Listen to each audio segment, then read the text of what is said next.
All right, so welcome everyone again, and we have others rolling in, so thank you for being here, and we'll welcome them as they are able to join us. So we have a number of things on our agenda today, including a presentation. So I will allow us to continue on and get started. So we will start as we usually do with Chris Gray, our lobbyist, with any updates that are available for us. Sure, thank you, Trisha. And I just wanted to say, I don't know why it says William Gray. I'm not a William. I'm a Chris, but I don't know why it says my son's name. For the life of me, I can't figure that one out. But anyhow, just a few quick updates. And I know that Sara and I have been working quite closely on getting more stakeholders to approve our ask for the medical exemption towards the budget. The budget will come out in approximately 1 month from now.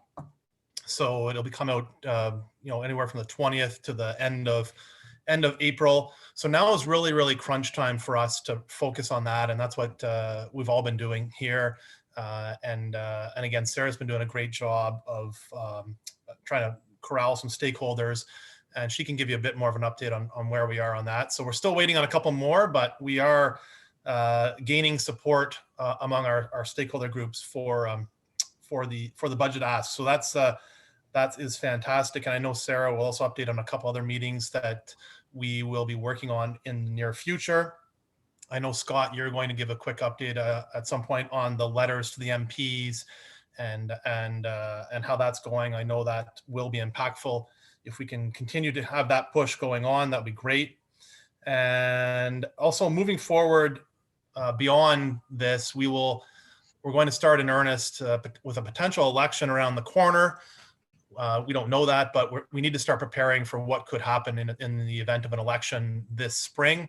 So we're going to be reaching out to platform developers and related officials to start to engage them more on what we would like to see in all the parties' election platforms moving forward. So that's a bit of a quick update. I know that Sara, I can see you there. I know you have some more updates and can go in a bit more in depth on some of the meetings that we've been talking almost daily on some of the meetings where we are and where we are with stakeholder engagement. And sorry that I was just jumping on late. Chris, did you give an update on where we're at with each stakeholder, or do you want me to give that update? I left that for you to do. Okay, cool.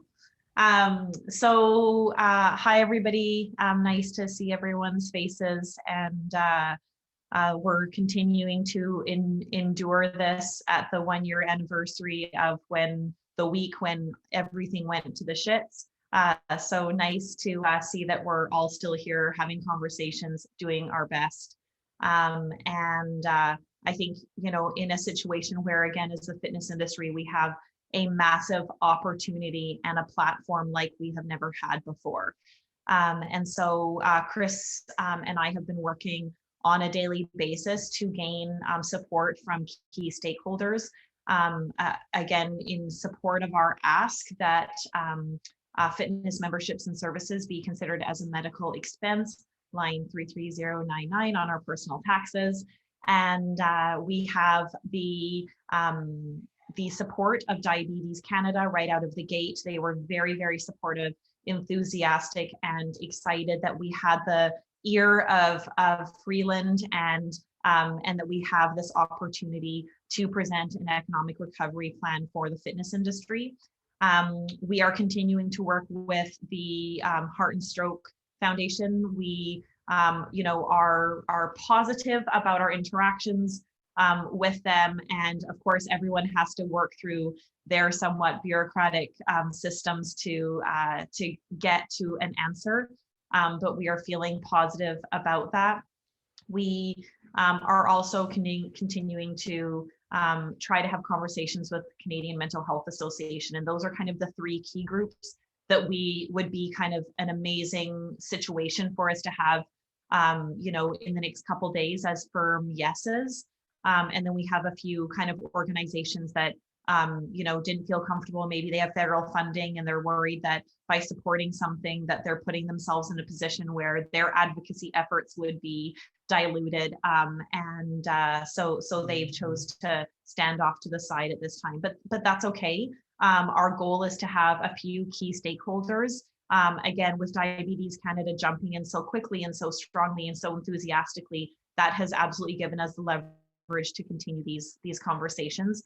Again, our goal in all of this is to not only communicate this to Deputy Prime Minister Freeland, but to also do a national press release to, again, anyone who would have any influence over the decision, hopefully would read it, but to continue to bring Canadians on side that fitness is part of the recovery plan, not just as an economic recovery plan, but as a health recovery plan for our country and for every Canadian.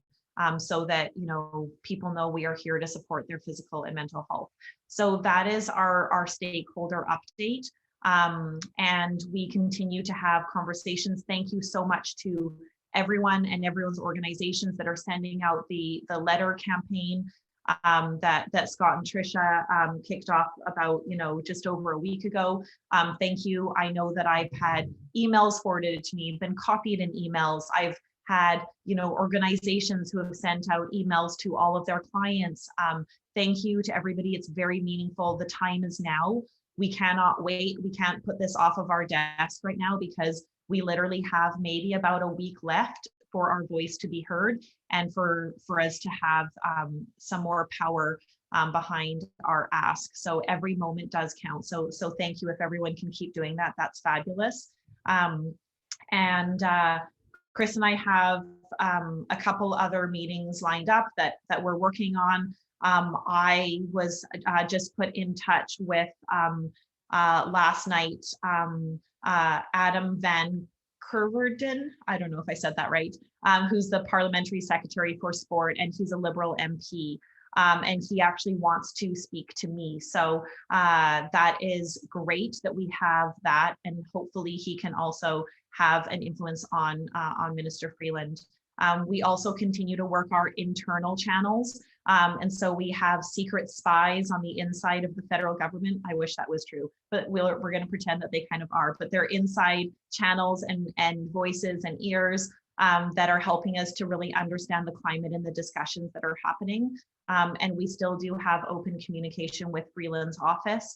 My understanding of this process, having never done this before, but like we're kicking ass and we're totally going to get this done in case anyone was doubtful.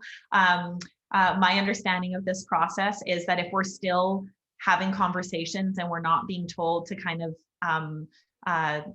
get lost, that means that this is still something in consideration. If we were being told to get lost, that would mean that they just had already dismissed it in their decision making. So that is where we're at. I'm not sure if I missed anything, Chris, that you thought was a big deal that I didn't touch on, but we will continue, we will forge ahead. And if this doesn't happen, it has nothing to do with the level of effort and advocacy and passion that all of us had. It will come down to politics in the end. Politics won't stop us though. We will, I was going to say pivot, but I don't want to use that word. We will change directions and we will come up with a new focus and we will attack it in a different way. The fight will never be over because the work that all of us are doing, especially coming out of this pandemic, is some of the best work that we can provide to our country to get over this pandemic. So, Chris, did I miss anything? No, you nailed it on the head, like usual, Okay. Sarah. Okay. 100% right. Like I work with a number of different organizations, and some of them don't get their emails returned, some of them don't get any phone calls. So you can tell where, generally where there's smoke, there's fire. It's tough to say, and they will never tell you yes or no until you see it in the budget, right? So. But we can remain hopeful and we can do what we can do and we can work those channels, as you said, and that's what we'll continue to do until they tell us to stop. Exactly. Great, thank you so much for that update. And it's great to know that work is being done and we are trying to gather as much support as possible. So I'll actually hand it over to Scott if you want to talk a little bit about the letter campaign. Yeah, great. Thank you. And good job, Sara. And I want to give a shout out to Peter Shaw. I don't know if he's on the meeting, but he introduced us to the Community and Athletic Cardiovascular Health Network. So that's a group of cardiovascular surgeons across the country that are also giving a letter of support, which is pretty cool. In terms of the letter campaign, I want to give a shout out to Blake and Orange Theory.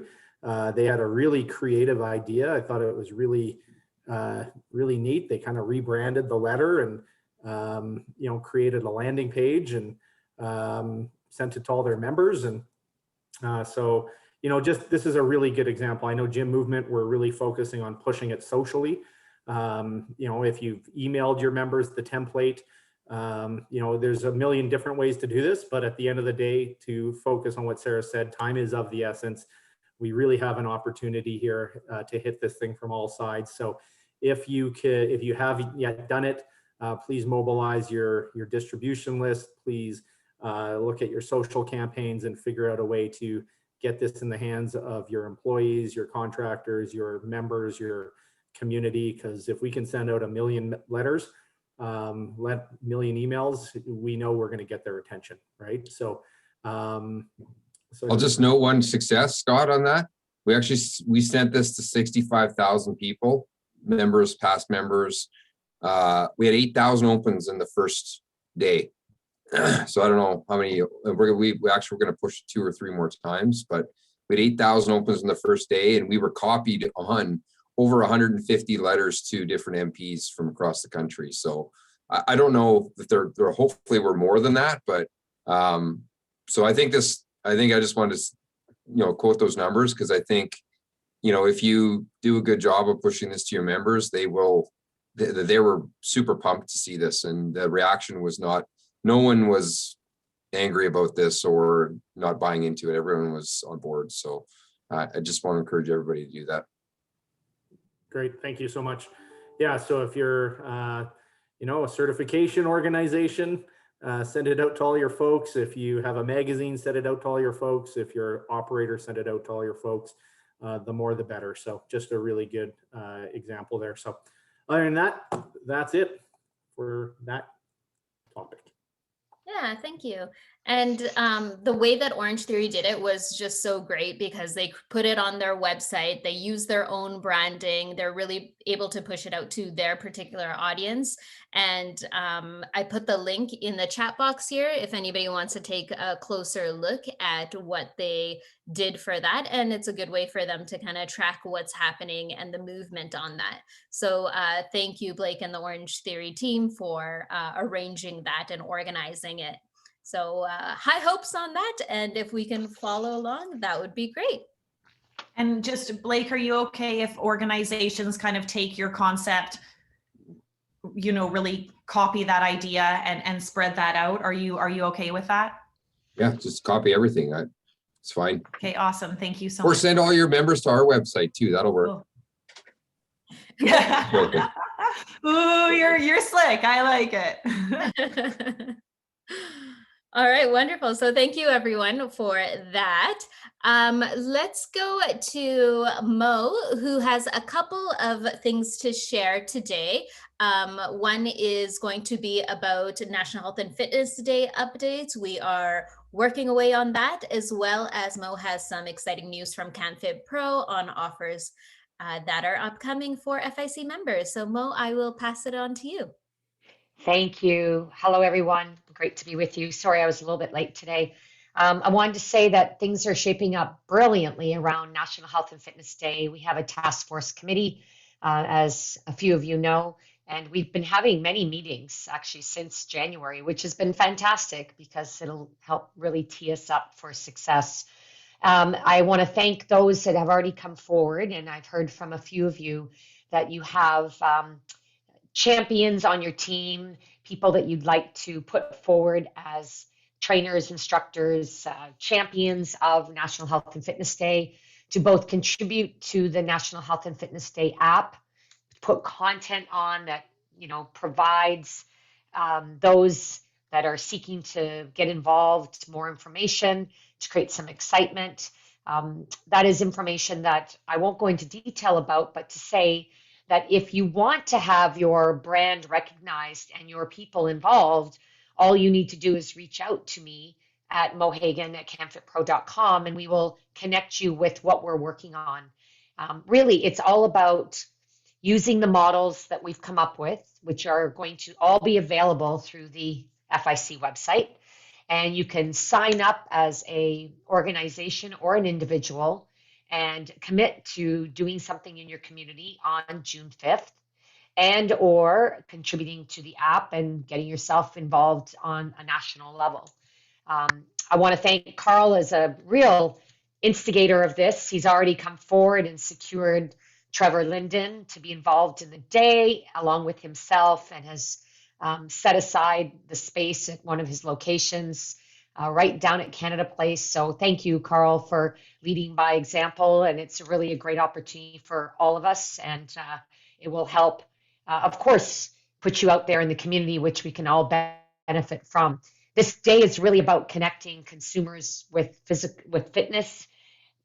But even more, I would say, even more importantly this year is to help them realize the importance of fitness professionals, and fitness clubs, studios, and programs really gives you the opportunity to ask for the support. And that is needed more than ever. So reach out to me, mohagan@canfitpro.com, if you'd like to get involved. I will have a personal chat with you online or directly to help you shape up something for you, and what we might need in return to help us get the word out. And then the next piece is CanFitPro has put together a 25% off discount for all FIC members to attend our upcoming virtual events, which are including our April Fit Pro event, which is for all fitness professionals. Also, our May business curriculum that's being launched next week. It's really focused on business owners, operators, and leaders and entrepreneurs. Anything from learning how to reinvent yourself to reimagining your business. And we've really focused it specifically on what you need to not only lift your education, but to lift your motivation. And then lastly, our August event, which is our global event that we do every year. We're putting together a package for a 25% discount off an all access pass. So further discounts on the discount.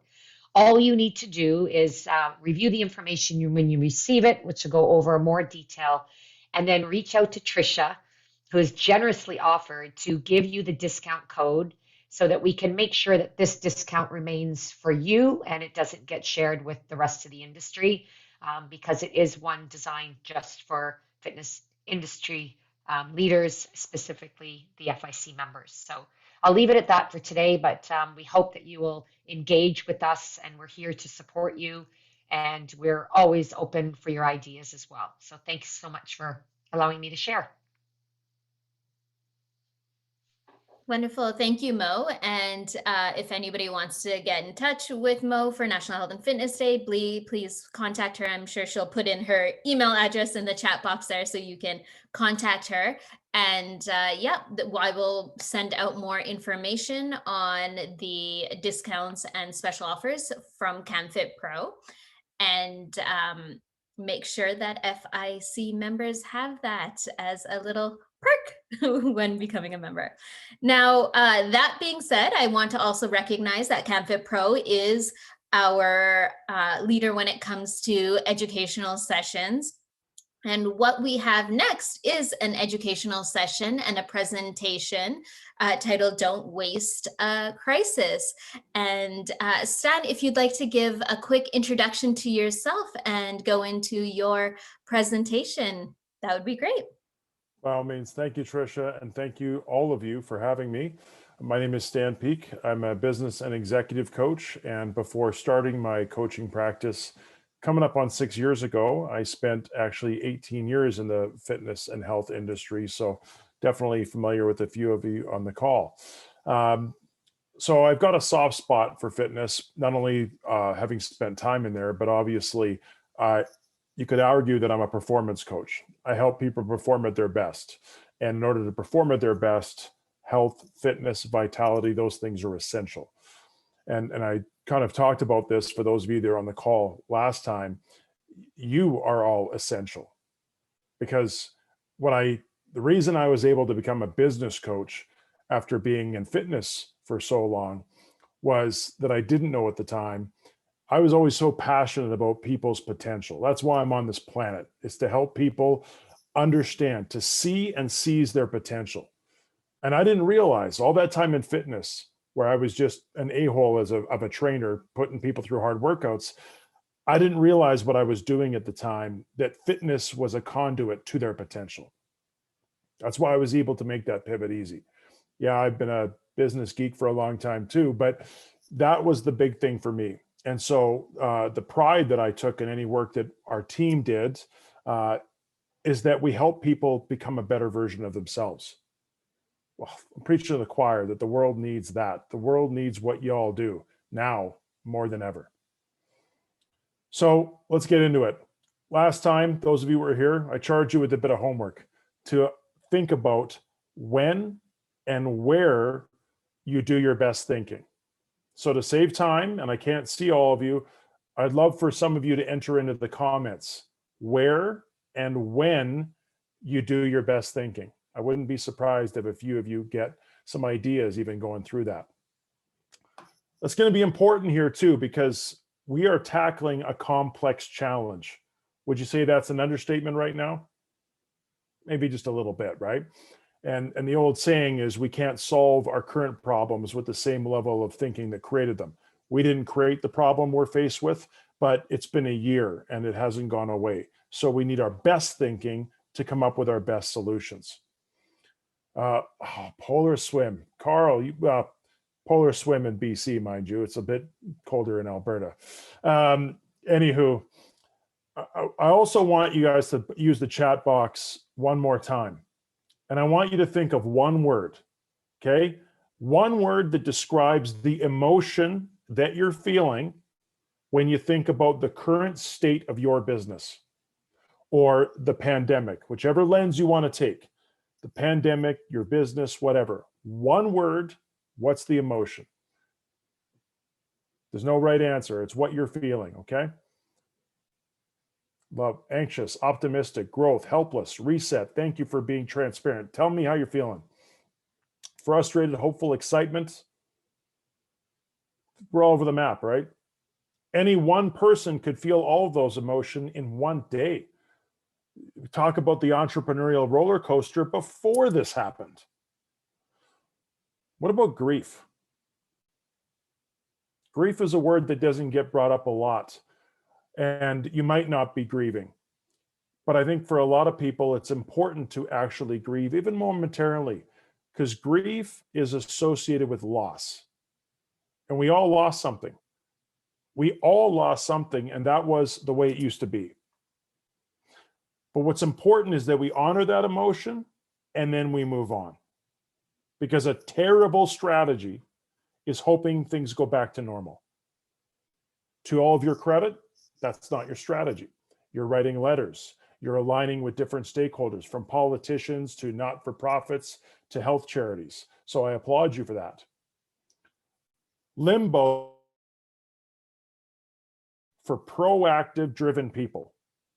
You can't be a leader in fitness without being driven and proactive. Kind of goes against the whole DNA of what you do. And so purgatory sucks for you guys, worse than for most people, which is why we need to actually acknowledge what we lost, even if it comes back, and then go head first into what can we do. Now let's talk about what can we do. I want to tell a quick story of Airbnb. Airbnb is a phenomenal story because they have failed 5 times. They've closed their doors 5 times as a business. They're on iteration 6. And even with iteration 6, they've had to, I'll say adapt, not pivot, Sarah. They've had to adapt many, many times. So with Airbnb, the whole reason they got a start is because 3 roommates in San Francisco were completely two roommates were blown away when the 3rd roommate says, "I'm moving out, guys." They were broke as a joke. And all of a sudden, a third of their rent is gone. Like, what the hell are we going to do? And it turns out there was one of these big Silicon Valley type of conferences in town, and all the hotel rooms in San Francisco were sold out. And they're like, well, we got maybe an opportunity here. You know, we don't have a bed and breakfast, but we have an air bed. Kind of a joke. That's actually how Airbnb got its name. They actually had an air mattress, and they rented it out. They were able to rent it out for 3 or 4 days for the conference, and they rented out their couch, and they made rent for the month. That's how Airbnb started. But they had this perfect storm of timing with no hotel rooms available in an entire city, and they had a latent asset in their space. That's a poor business model to bank on that happening all the time. So they closed. Well, they tried again, and all of a sudden there was this presidential candidate who had this campaign promise of change. And when Barack Obama started gaining popularity, they had to move his speech from, I think, a university in Denver to, I think it was Mile High Stadium. So they had a similar problem, but at scale. Now they really had no places. So what they guys did was open up all these new vendors. They gained 800 hosts through that event. And then guess what? Expand and contract, because they had a perfect storm again, but they hit it lucky twice, and then the bottom falls out. Then what they did, they were desperate for cash. They created Obama O's. Okay. I don't know if I can share my screen, but I will show you a box.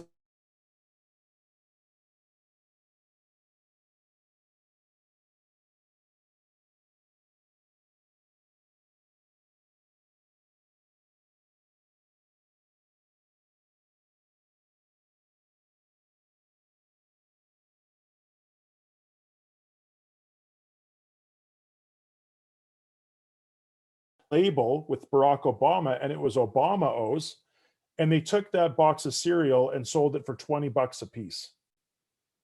They made $800,000 straight up repackaging on someone else's product. And then they finally stumbled upon their current model. So you think Airbnb is a massive success story, right? At one point, they were valued at $30 billion. And I think it was the W Hotel who had to pay for their property was valued at 20 billion. Brilliant business model, because the world is going to travel more, right? Then the pandemic happens. Then they are as screwed as anybody else.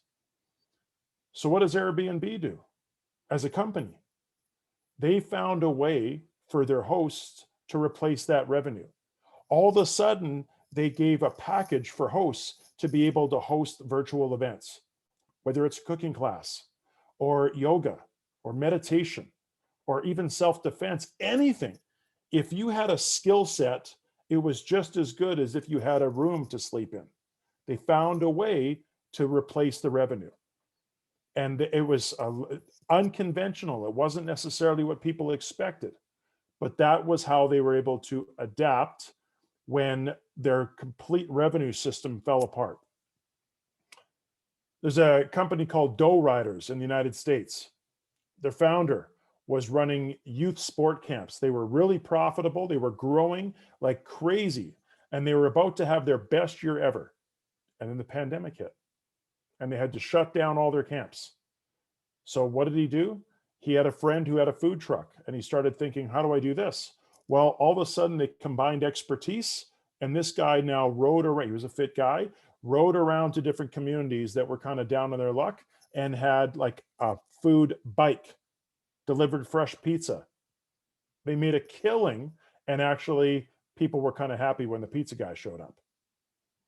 Think of fitness to pizza. That's quite the stretch. But the point is, they were just looking at what skills do I have? What do people need? And how do I turn what is latent into something that can produce economic value? So I want to share a quick formula with you because we're talking about value, and value is in the eye of the beholder, value proposition, okay? Every one of you has an ideal customer, and it might be a little different. Everybody in the world needs health and fitness and wellness. We know that the entire community doesn't get off the couch, which is unfortunate. Having said that, who goes to, Club 16 might be a little different than who goes to gym movement versus OTF and so on and so on. There's similarities, but there's everything from regional geography to just lots of different micro differences.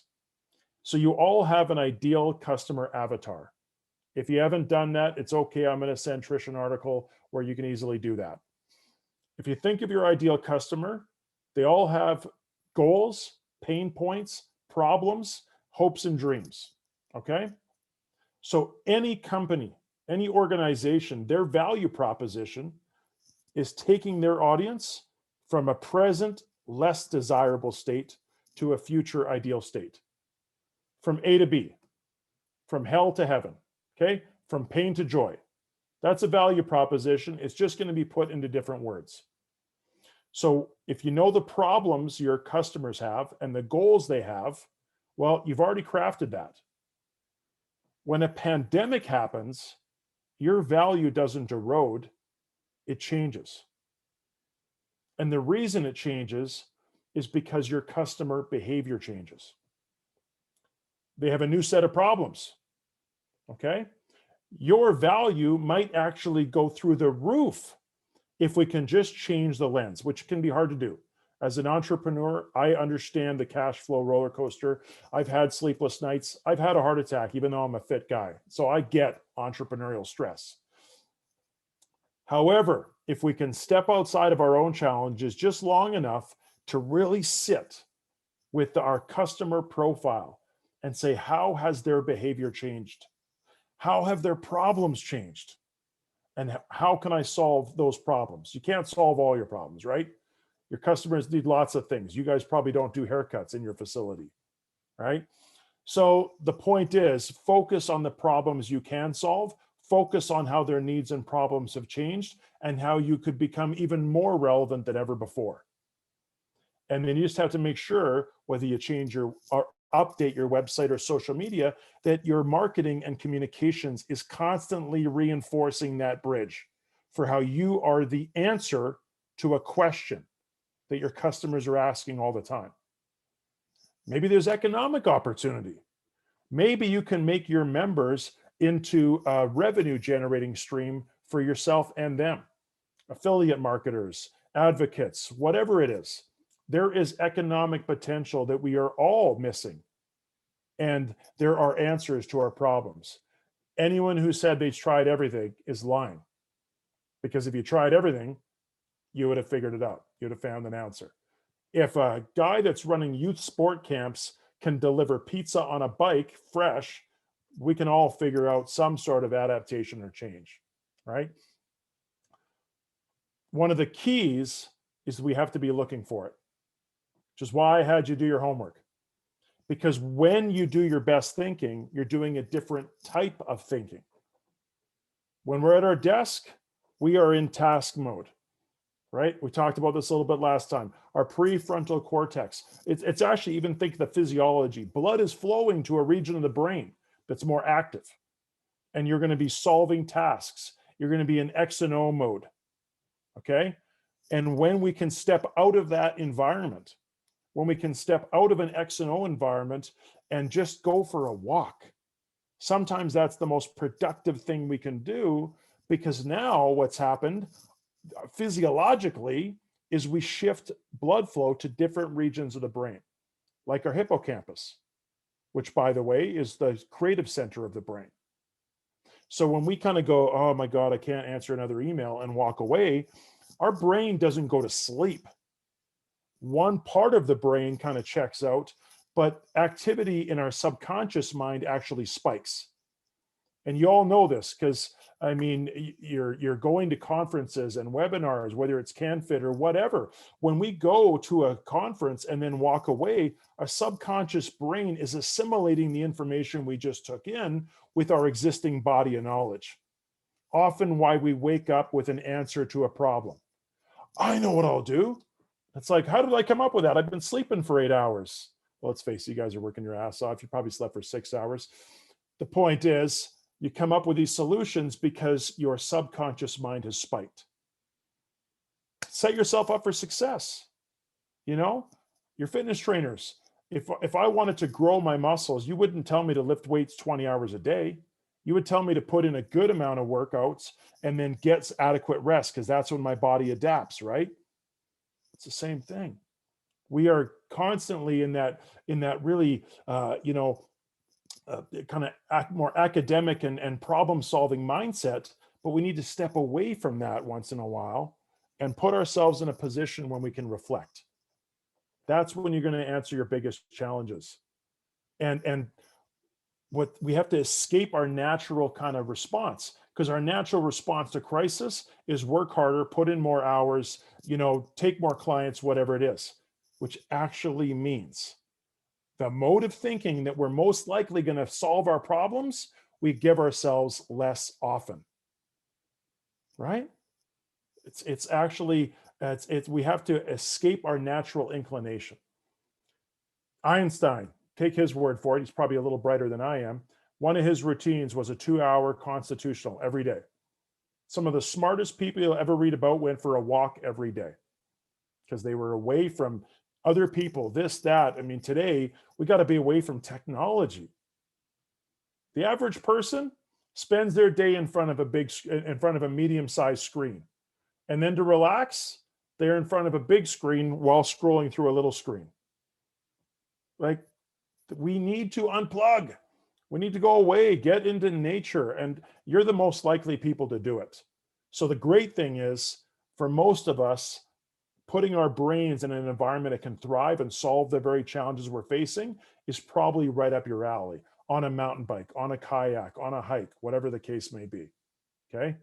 But that is not you escaping your business. And as leaders, I know there's optics around it as well. I don't know, man, I'm asking my staff to work their ass off. I don't know if I can justify going for a hike right now in the middle of the day. Well, maybe that's the time you come back and you figured it out for your challenge, for your team, right? So make sure you give yourself what you need, because our reactionary fight or flight response, you're not going to give yourself what you need. Really important. A couple more things, and I want to make sure we leave some time for question. We said it, don't waste a crisis. There is always more opportunity in a crisis than there is in a good economy. A good economy actually breeds lazy entrepreneurs. When there's a business idea, when there's a way to make money that's clear and obvious, it invites lazy entrepreneurs. I'll just put money at this. When co-working became a big thing, it made perfect sense, right? People are moving out of downtown office spaces. What a brilliant idea to now put several companies in a space that used to charge one company a lease. Brilliant. Until everybody flooded the marketplace. I've had 4 different offices in co-working spaces because several of them have closed because too many people flood the marketplace when the idea is clear and obvious. They don't have passion, they don't have innovation, and they don't have, it's not coming from I'm going to try to fix an industry standpoint.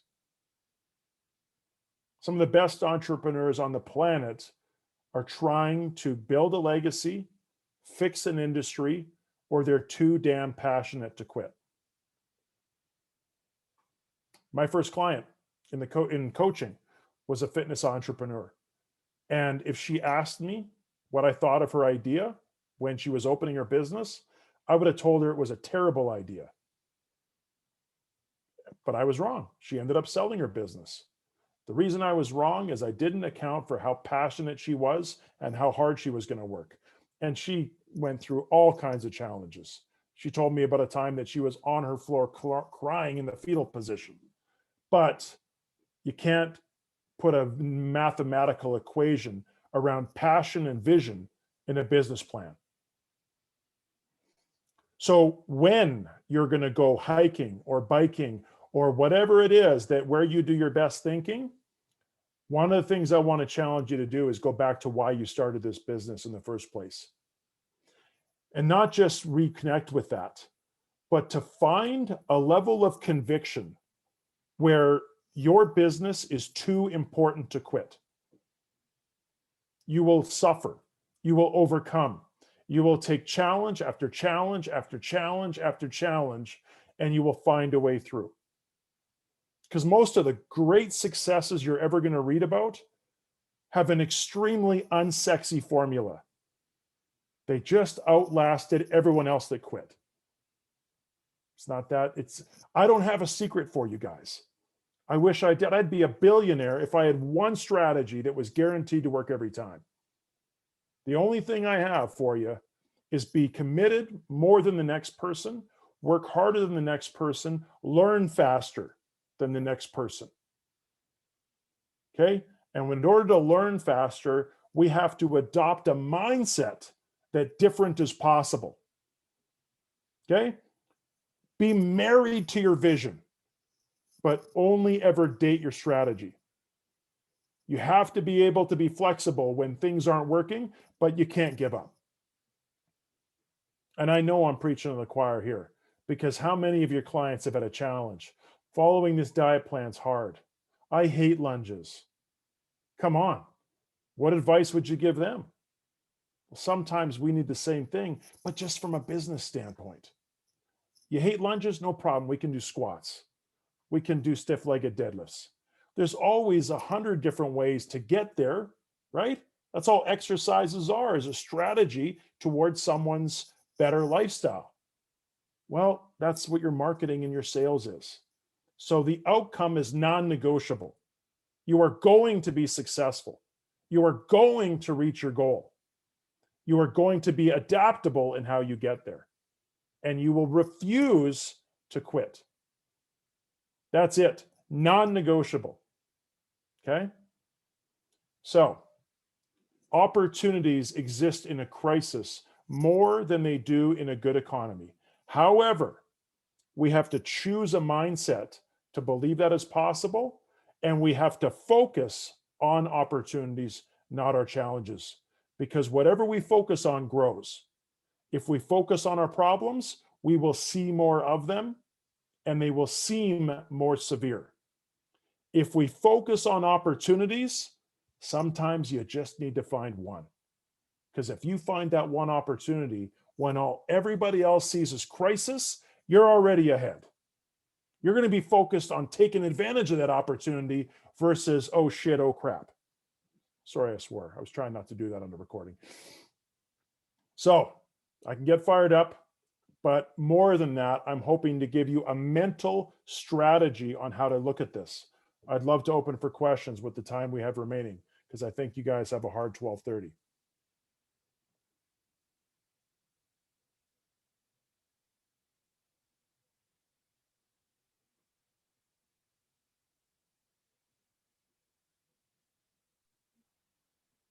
Any questions? And you can use the chat or unmute yourself.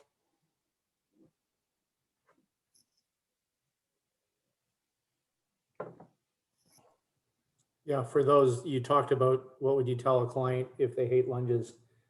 And you just say, push through, you can do it, I'm here with you.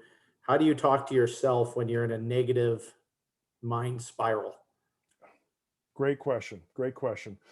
So I'm going to give you a quick model, and this comes from the world of cognitive behavioral therapy. By the way, CBT, a form of therapy, is powerful enough that people use it in suicide prevention. If it works for suicide prevention, it can work for unwiring some of our limiting beliefs, which in psychology we call maladaptive thoughts. Okay? So the first thing is you have a trigger event, which is neutral. That's not me saying that. That's the psychological foundation. Is all events, even like deaths, are neutral. Okay? First thing that happens after an event is we have a thought. And a thought is a reaction. Even for positive, proactive people like you are, many of you are getting on stage giving similar messages as I am to others. And even for you, you're going to have negative thoughts pull in, because our brain is just like 2 billion neurons. You can't help but have a bad thought come in there. However, you can choose what happens after that. I'll come back to that. The chain of events is there's a thought that is neutral, sorry, an event that is neutral, then a thought. From that thought, we start to develop beliefs. Our beliefs inform our emotions, and our emotions predicate which actions we will or won't take, and also how much oomph are behind those actions. So let's go back to it. We have a trigger event, pandemic. Thought, this effing sucks, okay? That thought is pretty natural. Now, but let's go another way of that thought, okay? Thought, this is gonna close my business. What's the belief? The belief is there's no hope. This is terrible. My business is gonna close. Well, what emotion would that lead to? Hopelessness. There's no point in even trying. Defeated, fatigued, victimized, whatever the case may be. What actions are you going to take from that place? Very little, right? You might proactively close your doors. You're certainly not going to put more effort into your business or more money, and you're not going to open a business in that environment. Let's go right back to it. So when we have a thought, first of all, we have to have an awareness of that model. The awareness that a thought can alter our beliefs, okay? And one thing I love about exercise is it builds our resiliency muscle. So when we have a thought that is negative, and you all have that understanding of psychology, now we can actually understand the danger of a negative thought on our belief system and how that would trigger our emotions and then actions. Now, sometimes it's a knee jerk. Oh, this sucks. This is going to be awful. Well, the great thing about psychology is you can change a thought and a belief like that with evidence to the contrary. So here's an ace up your sleeve. A question you can ask yourself. Do I have all of the evidence to know that this is true? Or must I consider another possibility? That's one question. So then we can take a negative belief and at least consider something else is possible. I use a joke in one of our sales books about beliefs. And it's like, if a guy says he can't sell, all he has to do is look down, if he's married, at the ring on his finger and realize he just closed the biggest deal of his life, right? That's evidence to the contrary. Going back to those thoughts though, you know, you can go back to your vision. That's another thing you can do. When we have a negative thought, we need to alter our state.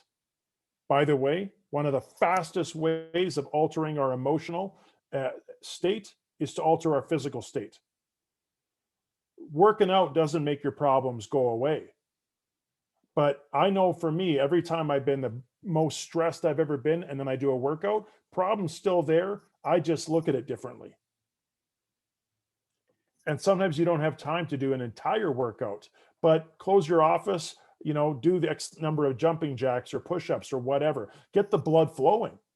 You know, even just that increase in blood flow, the neuro research is it actually makes your brain function at a higher rate, up to 10% faster in terms of the megahertz of how fast your you know, brain cycles are. But again, you can go back to the vision as well. Why did I start this business? What are we here to achieve? And if your purpose, if the reason your company exists is bigger than you, well, the great thing is it's easier to get out of our own way and out of our own funk. Shake it off. This isn't about me. We're trying to change an industry. Or shake it off. We're trying to improve the health of an entire population. I'm not saying it's easy. I'm not saying that at all. But you have multiple strategies. When we have those negative thoughts, we can consider a different possibility. We can revisit our vision or purpose. We can go for a workout. You know, sometimes even a beer helps. I do have a rule though, that when I need a drink, I don't have one. We all know that can be a slippery slope. Going back to your favorite place to think, you know, outdoors, whatever the case may be. Lots of different strategies.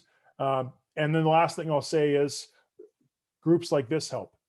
Being around people that aren't in your business. Scott, you're a leader in your business. You can't always go inside your business to say, here's how I'm feeling. but you can get on a network with your peers and do that without being judged or without people looking at your leadership in a different way.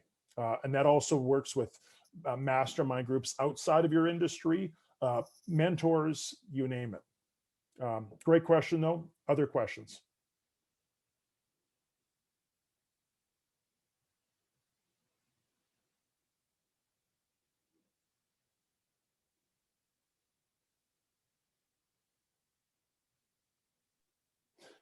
You know, one thing I'll add is that sometimes we just need to carve out a space for it.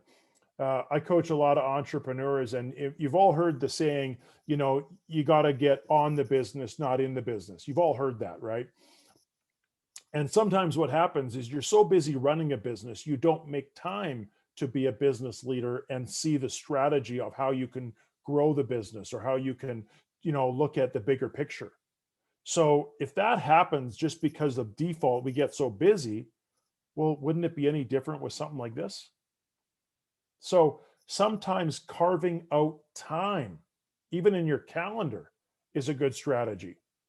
You know, I'm going to book, you know, Thursday at 3 p.m. for 2 hours to go for a hike.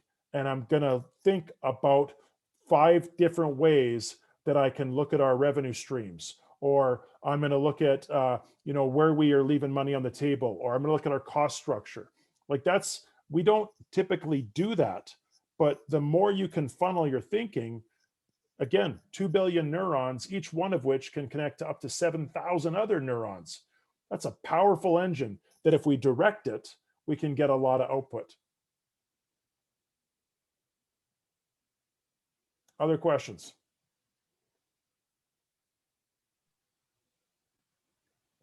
And I think you've left everybody with a lot to think about. Perfect. Yeah. Well, I won't cram more in there, but I mean what I say, guys. I don't give compliments I don't believe in. I don't believe in being, you know, not authentic, disingenuous, however you want to say that. World needs you guys. They really do. Sometimes the breakthroughs that I help executives or entrepreneurs with is because they go for a great workout or because they'd be lost without their fitness coach. So I'm happy to connect with me on LinkedIn if we haven't already. You winning is a lot of people winning. And so I'd love to do whatever I can, share articles, whatever, to be a resource. The world needs you guys. And thank you for having me. And thank you for the hard work you're doing, because I may not be in the industry anymore, but I'm still passionate about it. And it's just great to see so many committed, passionate servant leaders such as yourselves moving the ball forward. So thank you. Great. And Sen, maybe you can put your email address also in the chat box. So if anybody wants to connect with you, they are able to do so. By all means, I'll do my LinkedIn and my email. That sounds great. All right. Thank you, everyone. And thank you for attending our meeting. Lots to think about today. So as we move forward in the next couple of weeks, we will do follow-ups and ensure that everybody is feeling good about the future to come. So that being said, thank you again. And